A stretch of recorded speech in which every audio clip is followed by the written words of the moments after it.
आज मंत्रिपरिषद ने 45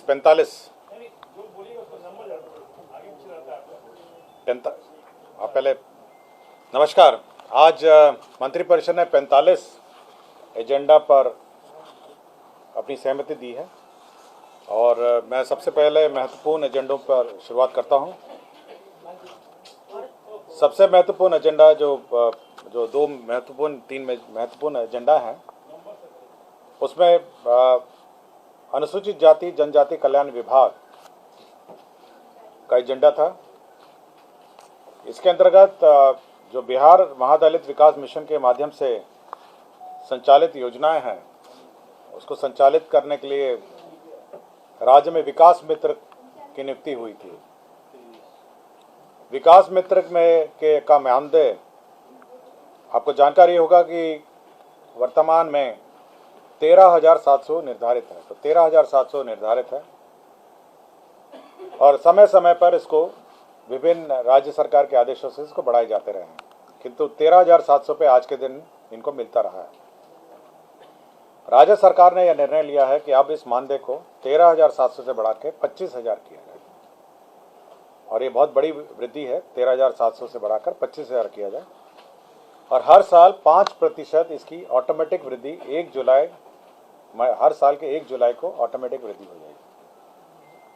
तो 13,700 जो मानदेय प्राप्त करते थे वो 25,000 हो जाएगा और 5% वृद्धि प्रत्येक साल के 1 जुलाई को होगा।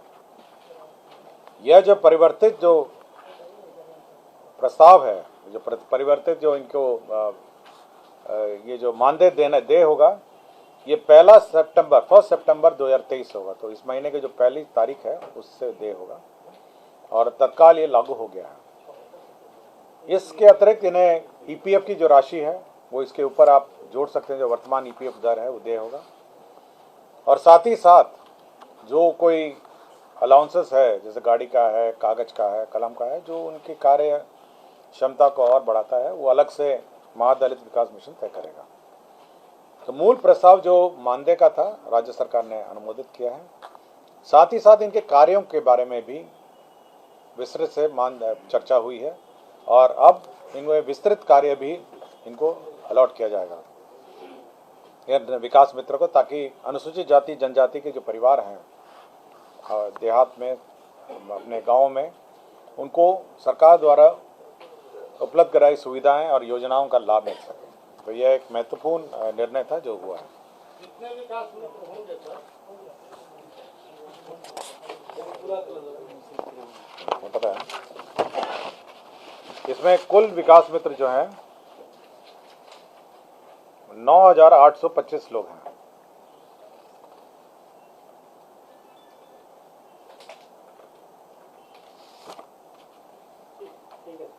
ठीक है। और सरकार को जो देय होगा, मतलब जो कुल राशि है ईपीएफ और ये सब जोड़ के, वह 28,250 होगी। मतलब अगर 25 इस पर कैलकुलेट आप करिएगा तो सरकार को ईपीएफ सब जोड़ के 28,250 रुपये होगा। तो 25,000 प्लस जो ईपीएफ का दर है और कुल इस पर व्यय होगा 333 करोड़ 6,75,000। 9,825 लोग इसमें आज के दिन में कार्यरत हैं। ठीक है। शिक्षा विभाग में 2 प्रकार के शिक्षा सेवक कार्यरत हैं। एक तो शिक्षा सेवक है और एक शिक्षा सेवक तालीमी मरकज है। एक शिक्षा सेवक जो है वो अनुसूचित जाति जनजाति के जो आउट ऑफ स्कूल चिल्ड्रन हैं उनको स्कूल में लाते हैं, उनको शिक्षा अध्ययन में संबद्ध करते हैं।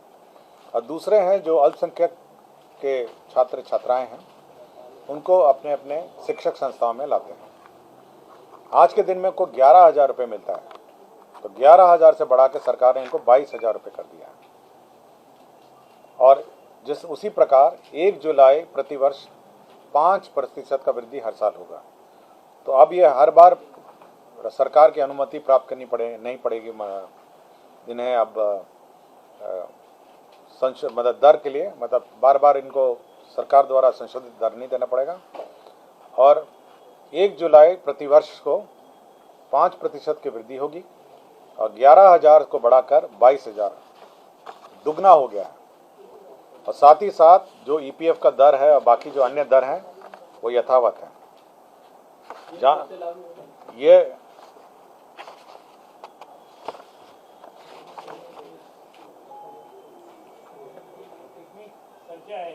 इनकी संख्या मैं बता देता हूँ आपको।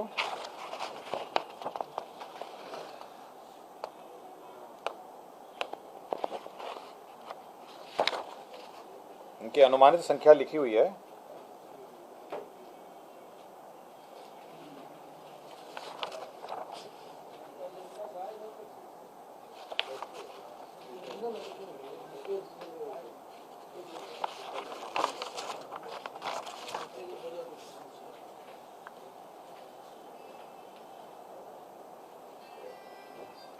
इसमें जो अनुमानित लिखा है मैं बता देता हूँ। 20,000 महादलित टोलों में कार्यरत हैं और 10,000 तालीमी मरकज़ों में कार्यरत हैं। तो मोटा मोटी 30,000 के आसपास है। थोड़ा मोड़ा कम है, मतलब 1900 समथिंग कुछ होगा और ये 9,000 समथिंग कुछ होगा। तो 20,000 महादलित टोलों में हैं और 10,000, तो कुल मिला के 30,000 लोग हैं ये। और इसी पर अनुमान किया है कि और इसी पर कैलकुलेशन भी किया गया। तो ये दो महत्वपूर्ण वर्ग हैं, जो एक तो है विकास मित्र का जिसका मानदेय का निर्धारण किया गया है, और दूसरा तालीमी मरकज़ और जो शिक्षा सेवक हैं जो अनुसूचित जाति जनजाति को शिक्षा में आउट ऑफ स्कूल चिल्ड्रन को लाते हैं। और अब इनके बारे में जो कार्य है अब बहुत ही लंबी, अब काफ़ी इनका विस्तृत इनका कार्य हो गया है, जिसमें सभी बच्चों को 75% न्यूनतम अटेंडेंस सुनिश्चित करना है। मतलब सब जो बच्चे लाएंगे, और अगर कोई शिक्षक अनुपस्थित होगा तो क्लास 1 और क्लास 2 की कक्षा भी लेंगे ये लोग। मध्यमान भोजन कैसे संचालित है उसकी समीक्षा करेंगे, और जो ब्लॉक रिसोर्सेज केंद्र हैं और वीसी के माध्यम से ये अपनी हाजिरी भी लगाएंगे ताकि इनका हाजिरी हो सके। चिकित्सा जांच बच्चों का कराएंगे और खेल कूद में इनको संबद्ध करने के लिए मदद करेंगे। तो इनका जो कार्य है अब काफ़ी इसका विस्तार बढ़ गया है और ये रेगुलर जॉब की तरह अब ये कार्य करेंगे। पहले आंशिक रूप से करते थे, बच्चों को स्कूल लाते थे और यही उनका मुख्य दायित्व था, लेकिन अब इनका जो कार्य है ये काफ़ी बढ़ गया है। और अब ताकि इन दोनों वर्ग जो अनुसूचित जाति जनजाति और तालीमी मरकज़ में जो अल्पसंख्यक हैं, अब इनका शिक्षा का जो स्तर है उसको सुधारने का भी अब जिम्मा इन शिक्षा सेवक और शिक्षा सेवक तालीमी मरकज़ को दिया गया है। ग्रामीण सड़कें जो खराब हो गई हैं, अत्यंत खराब भी हो गई हैं, राज्य सरकार बनाती है, समय समय पर मरम्मती भी करती है, लेकिन कुछ सड़कों का जो एंड ऑफ लाइफ जिसको कहा जाता है कि अब मरम्मती लायक नहीं रह गई हैं, उनका पुनः बनाना पड़ेगा। तो इसलिए अब राज्य सरकार ने ग्रामीण कार्य विभाग का एक प्रस्ताव था जिसमें मुख्यमंत्री ग्रामीण सड़क उन्नयन योजना करके उन्होंने स्वीकृति करने का प्रस्ताव है। और इसमें करीब जो राशि है जो व्यय होगा अब ये मुख्यमंत्री, इसमें करीब 10,000 किलोमीटर ग्रामीण पथों का पुनर्निर्माण और उन्नयन होना है और करीब 10,000 करोड़ का इसकी राशि लगेगी 2023-24, 24-25 और 25-26।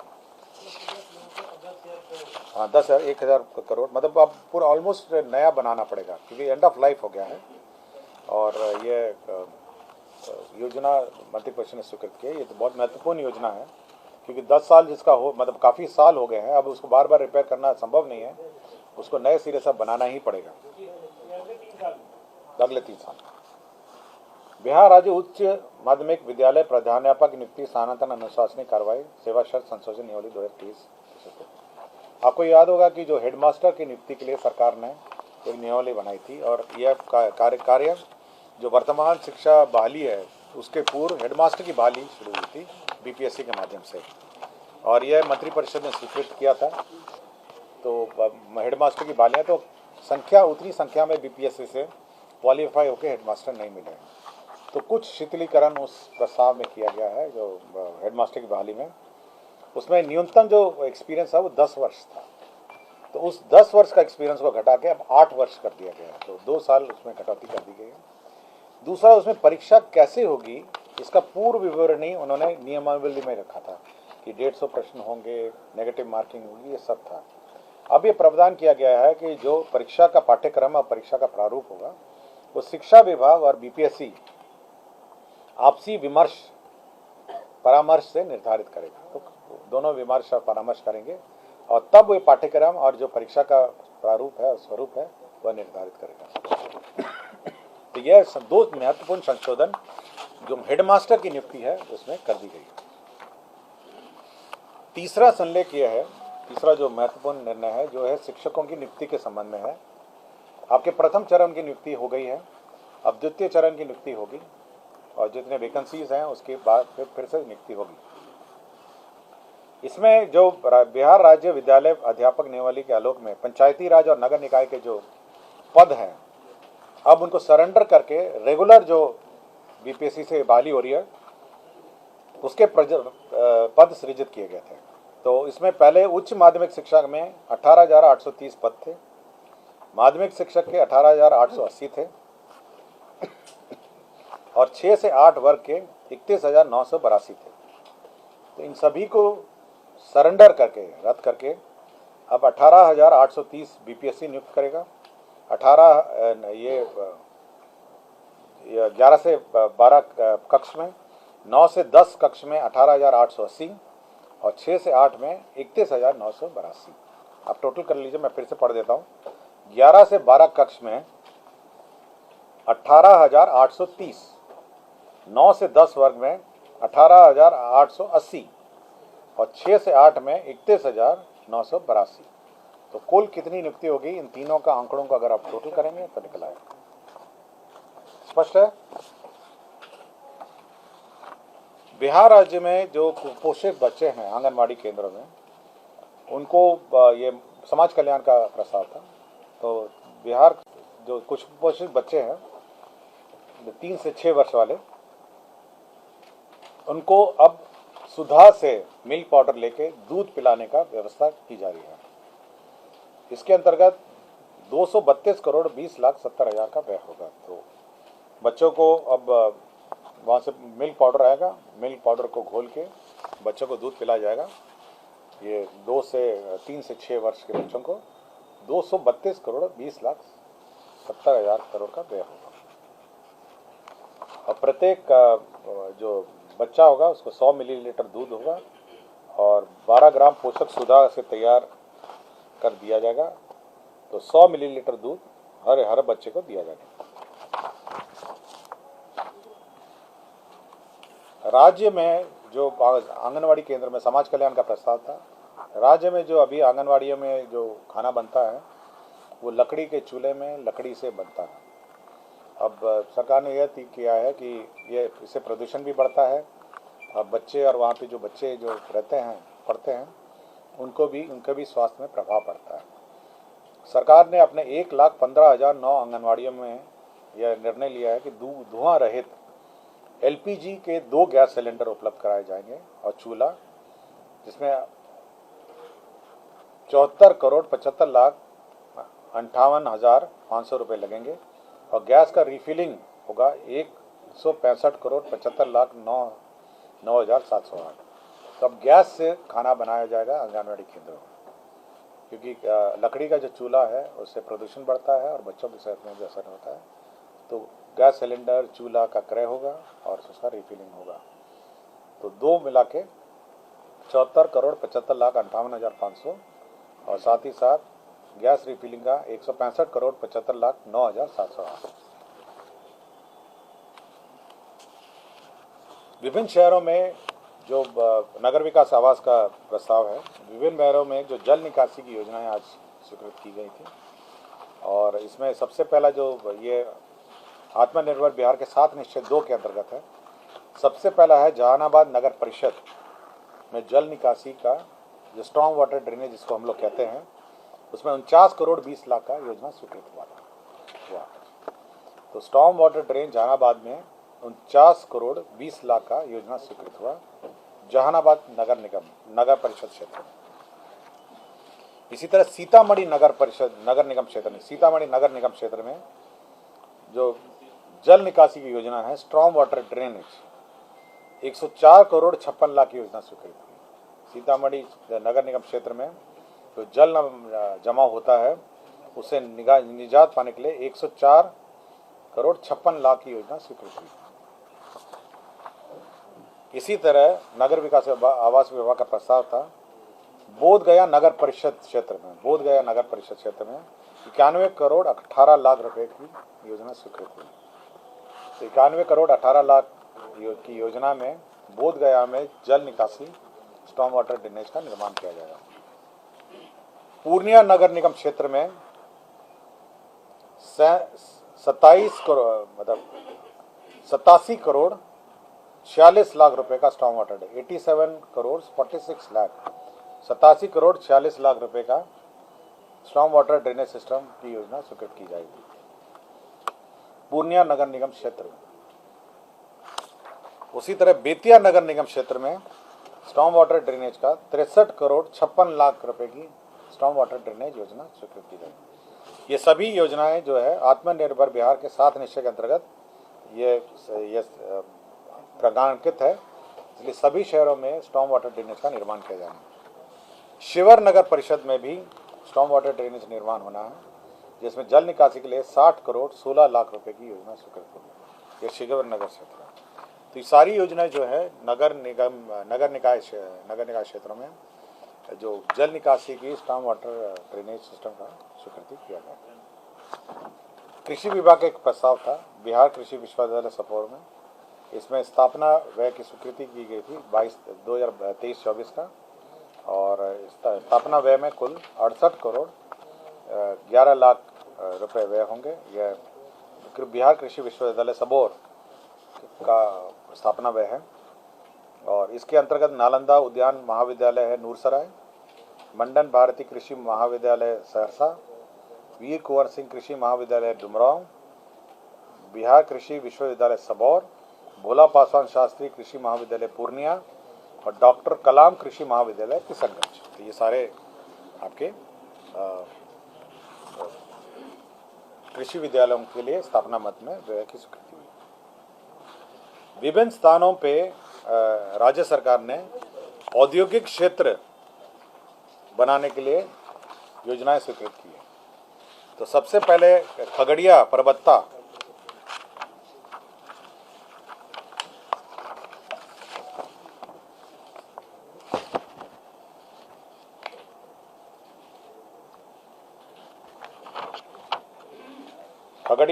अंचल मौजा सौड़ थाना संख्या 347, इसमें रकबा 100 एकड़ के गैर मजरा भूमि है खगड़िया में। इसमें इंटीग्रेटेड मैन्युफैक्चरिंग क्लस्टर के लिए बियाड़ा को 67 करोड़ 50 लाख रुपए में बियाड़ा को भूमि स्थानांतरित किया गया है। तो अब खगड़िया में 100 एकड़ में इंटीग्रेटेड मैन्युफैक्चरिंग हब बनेगा। इसी तरह मानपुर गया, आपको याद होगा मानपुर गया में बुनकर जो हमारे जिसको बुनकरों का बड़ी तादाद में बुनकर है मानपुर गया में, ये उनके लिए ज़मीन उनके मैन्युफैक्चरिंग क्लस्टर के लिए गया जिला अंतर्गत मानपुर अंचल मौजा शादीपुर थाना संख्या 246 खाता संख्या 338 करीब 23 एकड़ अनाबाद बिहार सरकार को 6 करोड़ 21 लाख रुपए भुगतान पर बियाड़ा को हस्तांतरित किया गया, ताकि मानपुर में इंटीग्रेटेड टेक्सटाइल क्लस्टर बनाया जा सके। तो गया में मानपुर में एक इंटीग्रेटेड टेक्सटाइल क्लस्टर बनाया जाएगा, इसके लिए ज़मीन स्थानांतरित की गई। साथ ही साथ मधेपुरा में करीब 146 एकड़ अनाबाद बिहार सरकार की 28 करोड़ 25 लाख 10 हज़ार रुपये में बियाड़ा को उद्योग के लिए स्थानांतरित ज़मीन किया गया। तो ये 3 औद्योगिक क्षेत्र हैं जहाँ पे ज़मीन स्थानांतरित किया गया। पटना जिला अंतर्गत पटना सदर अंचल में मौजा दुजरा में ये मेट्रो के लिए जो लास्ट स्टेशन है उसकी ज़मीन के लिए ये करीब 10.69 डेसिमल ज़मीन है, 10 एकड़ 69 डेसिमल। तो 10 करोड़ 38,912 रुपये में कुल 38,93,000 रुपये में भुगतान पर Patna metro rail corporation limited के लिए नगर विकास आवास को भूमि का स्थानांतरण किया गया।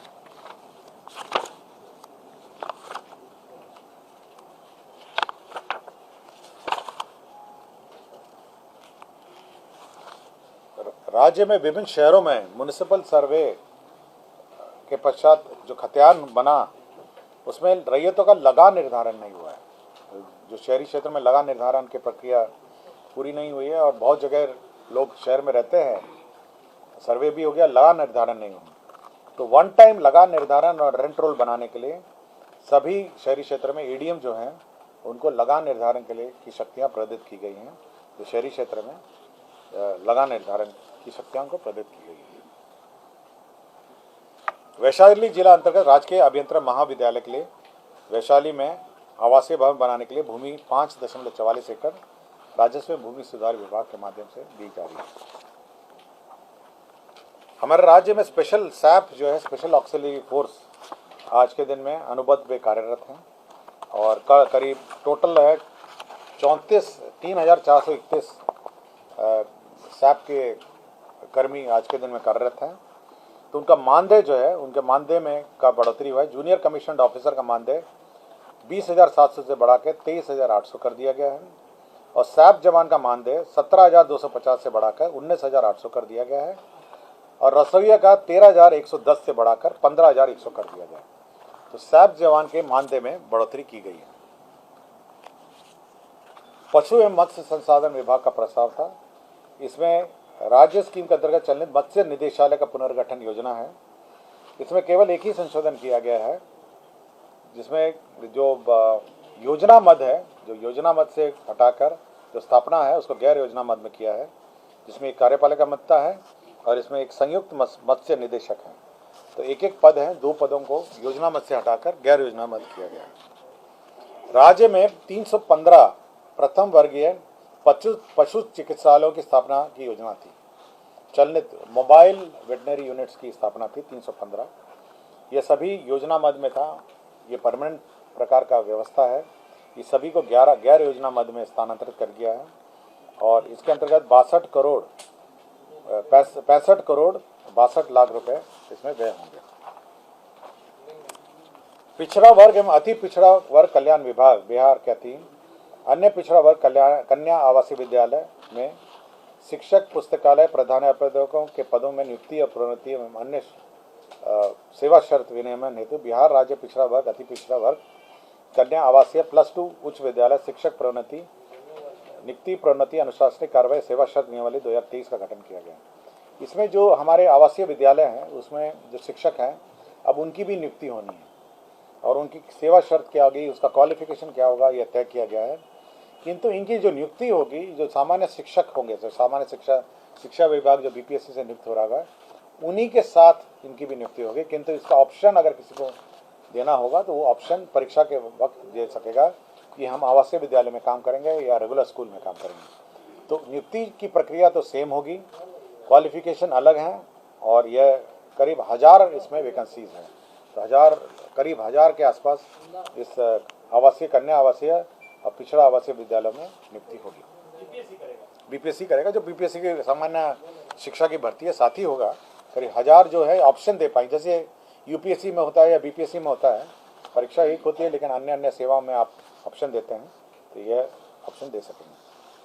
बिहार उत्पाद सिपाही संवर्ग के सिपाही सहायक अवर निरीक्षक तथा अवर निरीक्षक को उत्क्रमित वेतनमान दिया जा रहा है, जिसमें पे बैंड 1 ग्रेड पे 2000, पे बैंड 1 ग्रेड पे 2800 तथा पे बैंड ग्रेड 2 ग्रेड पे 4200 में दिनांक 1/1/2006 से वैचारिक तथा 21/1/2010 से वैचारिक लाभ स्वीकृति दी गई।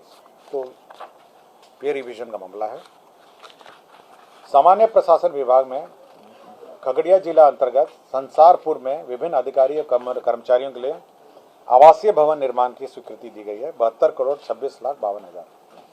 तो जो हमारे ऑफिसर्स रहते हैं, पदाधिकारी कर्मचारी हैं खगड़िया जिला में, उसके अधिकारी और कर्मचारियों का आवास बनेगा।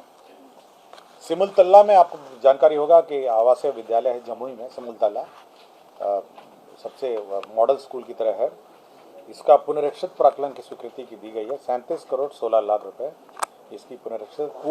पूर्व में यह पुनरीक्षित प्राक्कलन 1 अरब करोड़ 30 लाख की पुनरीक्षित प्रशासनिक स्वीकृति। अवशेष राशि 37 करोड़ 16 लाख 11 हज़ार की अवशेष राशि दी गई। अनुसूचित जाति जनजाति में एक जो मॉडल हमारा एस्टिमेट है 720 आसन का अनुसूचित जाति जनजाति +2 उच्च विद्यालय सेमरा प्रखंड अंचल चैनपुर कैमूर में निर्माण किया जाएगा। 720 आसन वाला है। 46 करोड़ 7 लाख 97 हज़ार इस पर व्यय होंगे। 720 आसन का है और यह सेमरा प्रखंड अंचल चैनपुर जिला कैमूर अनुसूचित जनजाति आवासीय +2 उच्च विद्यालय सेमरा प्रखंड से अंचल चैनपुर जिला कैमूर में यह निर्माण किया जाएगा। समस्तीपुर जिला अंतर्गत बागमती शांति धार बूढ़ी गंडक लिंक योजना, यह इंटरलिंकिंग ऑफ रिवर्स जो 2 नदियों को जोड़ने की योजना है, उसके अंतर्गत समस्तीपुर जिला अंतर्गत बागमती शांतिधार बूढ़ी गंडक लिंक योजना की स्वीकृति दी गई है। इसके अंतर्गत 120 करोड़ 96 लाख 11 हज़ार रुपये का व्यय। श्रम संसाधन विभाग के अंतर्गत जो औद्योगिक प्रशिक्षण संस्थाएं हैं उसमें विभिन्न प्रकार के परीक्षाएं होती हैं। तो व्यावसायिक परीक्षा, राज्य व्यावसायिक परीक्षा, मूल्यांकन, प्रश्न पत्रों का चयन, मॉडर्नाइजेशन और कर्मचारियों के जो रेट्स हैं, जो उनके ऑनरेरियम दिए जाते हैं कि परीक्षा क्या रेट होगा, केंद्र अधीक्षक का क्या होगा, इन्विजिलेटर का क्या होगा, वीक्षक का क्या होगा, जो पेपर सेटिंग करते हैं उनका क्या होगा, उनका मानदेय का रेट फिक्स किया गया। यह है श्रम संसाधन विभाग में ITI के जो परीक्षा लेते हैं और परीक्षा की व्यवस्था में लोग रहते हैं उनका मानदेय निर्धारित किया गया। सूचना एवं जनसंपर्क विभाग में छायाकार भर्ती प्रोन्नति एवं सेवा शर्त नियमावली है 2014 है। अब इसका संशोधन नियमावली 2023 की स्वीकृति दी गई है। तो सूचना एवं जनसंपर्क विभाग में अब छायाकार की भी भर्ती अब होगी और अब ये जो परीक्षा पहले अब ये तकनीकी सेवा आयोग से ये होगा। पहले बिहार राज्य कर्मचारी चयन आयोग के स्थान पर बिहार तकनीकी सेवा आयोग से अब ये परीक्षा होगी। इंदिरा गांधी आयुर्वेदिक संस्था है, IGIMS पटना है। इसमें अंग प्रतिरक्षण जो ऑर्गन ट्रांसप्लांट है, टिश्यू ट्रांसप्लांट है, उसके लिए 4 पदों की स्वीकृति दी गई है। यह संस्था करती है और इसकी जो संस्था है state organ and tissue transplant organisation SOTTO, उसके लिए 4 पदों की स्वीकृति दी गई है। राज्य के अधीनस्थ जो न्यायालय हैं उसमें 85 चालकों का स्वीकृति दी गई। जो न्यायालय हैं हमारे राज्य में कोर्ट हैं, तो 85 पदों का सृजन किया गया। ये बिहार राज्य में समूह ग जो कार्यालय प्रचारी का समूह है, यह सभी कार्यालयों में है। जो सबसे अंतिम लास्ट जो समूह ग के कर्मचारी हैं जिनको हम कार्यालय प्रचारी कहते हैं, और अन्य जो ग्रुप D है, तो इसमें विभिन्न कार्यालय में विभिन्न प्रकार की नियमावली हैं और विभिन्न नियुक्ति प्रक्रिया है।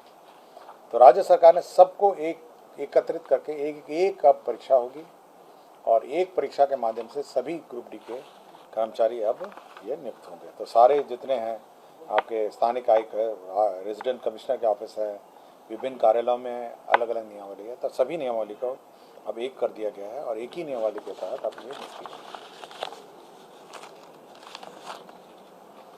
बिहार कृषि सेवा कोटि 9 सांख्यिकी भर्ती प्रोन्नति सेवा शर्त नियमावली है। तो यह भी राज्य सरकार ने स्वीकृति दी है। ये सांख्यिकी जो कार्य है इस कृषि में वह ये करते हैं, जैसे क्रॉप कटिंग है, अन्य जो सांख्यिकी वाले हैं, जो कैलकुलेशन है कितना उपज है ये कैलकुलेट करते हैं, इसका इन्होंने कर दिया। परिवहन विभाग में जो न्यायाधिकरण है, जो ट्रिब्यूनल है, उसका जो चयन है, जो ट्रिब्यूनल में कौन सदस्य होंगे और उनका चयन किस प्रकार का होगा, इसकी स्वीकृति परिवहन विभाग ने बिहार मोटर वाहन दुर्घटना एवं दावा न्यायाधिकरण गठन एवं सेवा शर्त नियमावली 2023 यह इसकी स्वीकृति दी है। इसके अंतर्गत जो चयन होगा उसमें सचिव परिवहन की अध्यक्षता में एक कमेटी है। इसमें सचिव परिवहन है, सचिव विधि विभाग है, सामान्य प्रशासन के लोग हैं और अन्य परिवहन विभाग के पदाधिकारी हैं। ये न्यायाधिकरण के अध्यक्ष की नियुक्ति करेंगे और साथ ही साथ की अनुशंसा करेंगे और साथ ही साथ माननीय मुख्यमंत्री के स्तर पर स्वीकृति के बाद इनका नियुक्ति होगा। तो ये जो ट्रिब्यूनल है, ट्रिब्यूनल की सेवा शर्त नियमावली स्वीकृत की गई। राज्य में शहरी अवरचना अर्बन इंफ्रास्ट्रक्चर डेवलपमेंट फंड जो कार्यान्वयन है उसका SOP की स्वीकृति का प्रस्ताव था। यह जो फंड है यह राज्य सरकार गठित करेगी और ये विकास आयुक्त की अध्यक्षता में एक कमेटी है जिसमें प्रधान सचिव वित्त विभाग हैं, विकास आयुक्त हैं, योजना विकास विभाग के अपर मुख्य सचिव हैं और संबंधित विभाग के अपर मुख्य सचिव हैं। तो नेशनल हाउसिंग बैंक है, राष्ट्रीय आवास बैंक इसको सहयोग करेगी और इसके अंतर्गत और इसके राशि से यह विभिन्न योजनाओं में कार्यान्वित किया जा सकता है। NHB national housing bank NHB, और इसमें करीब 10,000 करोड़ इसका इन्होंने इनिशियल कॉर्पस बनाया है और विभिन्न राज्यों को, ये पूरे देश के लिए है, ये 10,000 करोड़ का इनिशियल कॉर्पस से किया गया है और राज्य का जो अलोकेशन है वो 466 करोड़ है, 466 करोड़ राज्य का है। तो राज्य को ये राशि मिलेगी और बड़े सस्ते दर पे है। ऋण का ब्याज दर है मतलब बैंक दर, जो बैंक से दर मिलता है उससे 1.5% कम होगा और वर्तमान में इसका ब्याज दर 5.25 है।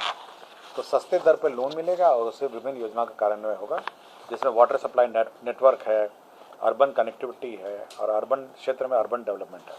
तो शहरी क्षेत्र में जो विकास होगा तो इस फंड के माध्यम से किया जा सकता है। NHB national housing bank. Doctor Prabhat Kumar हैं, नायक हैं, ये चिकित्सा पदाधिकारी सदर अस्पताल गोपालगंज रहते हैं। 7/8/2016 के इफेक्ट से लगातार अनुपस्थित है, इनको बर्खास्त कर दिया गया। अमलेश्वर प्रसाद सिंह है, तत्कालीन सहायक अभियंता है सारण, और इनको पथ अंचल हाजीपुर इनको सेवा से बर्खास्त कर दिया गया था आय से अधिक संपत्ति के कारण, और न्यायालय के आदेश के आलोक में इनका जो आदेश है बर्खास्त के आदेश है उसको निरस्त कर दिया गया है। राज्य सरकार के नियमित जो कर्मचारी हैं उनके आश्रितों को चिकित्सा अग्रिम के अधिसीमा की स्वीकृति की शक्तियों में अब संशोधन किया गया है। ये पहले 5 लाख तक सीमित था, अब 8 लाख तक प्रशासनिक विभाग के अपर मुख्य सचिव और प्रधान सचिव कर पाएंगे और 8 लाख से ऊपर वित्त विभाग के परामर्श से किया जाएगा।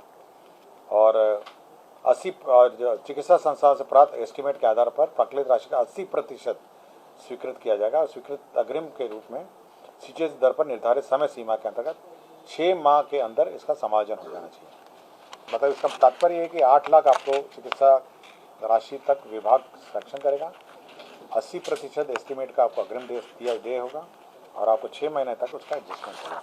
तो राज्य में जितने भी चिकित्सा कर्मी हैं उनको यह और उनके आश्रितों को जो चिकित्सा अनुदान है वह मिल पाएगा। बिहार राज्य में आपदा रिस्पांस फोर्स में का मुख्यालय बीटा में बन रहा है और इसका भवन बन रहा है और इसी वर्ष इसको पूर्ण होना है। उसके लिए 100 करोड़ बिहार आकस्मिकता निधि से अग्रिम के रूप में प्राप्त किया जा रहा है। बिहार पुलिस भवन निर्माण निगम जो निगम है गृह विभाग का, पुलिस का भवन बनाता है, उसमें 16 पद जो हैं उसमें पदों का सरेंडर हुआ है और नए पदों का सृजन हुआ है। इसमें 17 पद हैं जो प्रत्यार्पण हुए हैं और 10 पदों का सृजन हुआ है जिसमें वित्तीय सलाहकार हैं, मुख्य लेखा पदाधिकारी हैं और 8 प्रारूप हैं। तो ये महत्वपूर्ण एजेंडा थे। इसके अतिरिक्त जो एजेंडा है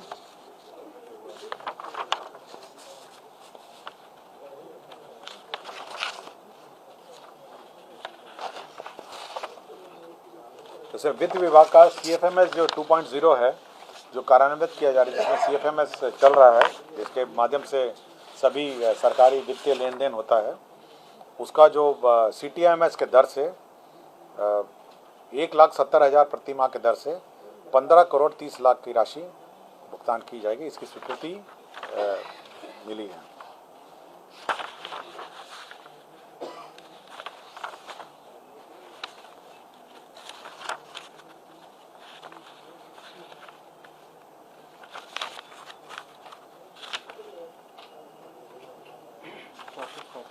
हाँ,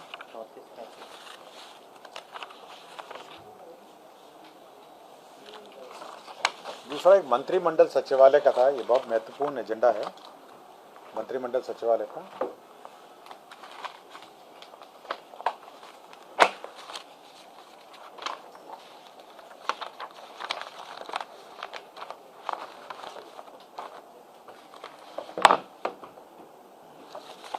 मंत्रिमंडल सचिवालय का एक बहुत महत्वपूर्ण एजेंडा है।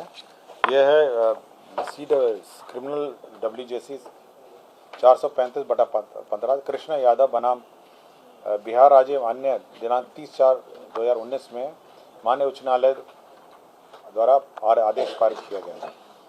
इसके अंतर्गत पारित आदेश के अनुपालनार्थ मंत्रिमंडल राजभाषा सचिवालय की दिनांक 9/5/1972 की अधिसूचना को इस हद तक संशोधन समझा जाए कि भारतीय संविधान के अनुच्छेद 226 और 227 के अधीन प्रस्तुत की जाने वाली याचिका तथा कर निर्देश से संबंधित आवेदन के लिए अंग्रेजी या हिंदी का प्रयोग किया जा सकता है। संबंधित प्रस्ताव पर अनुशंसा। इसमें अब ये होगा कि जो शपथ पत्र है, आप शपथ पत्र जो दायर करते हैं कोर्ट में, अब वो सब अब आप अंग्रेजी में करते होंगे, मतलब अंग्रेजी में ही लिए जाते हैं।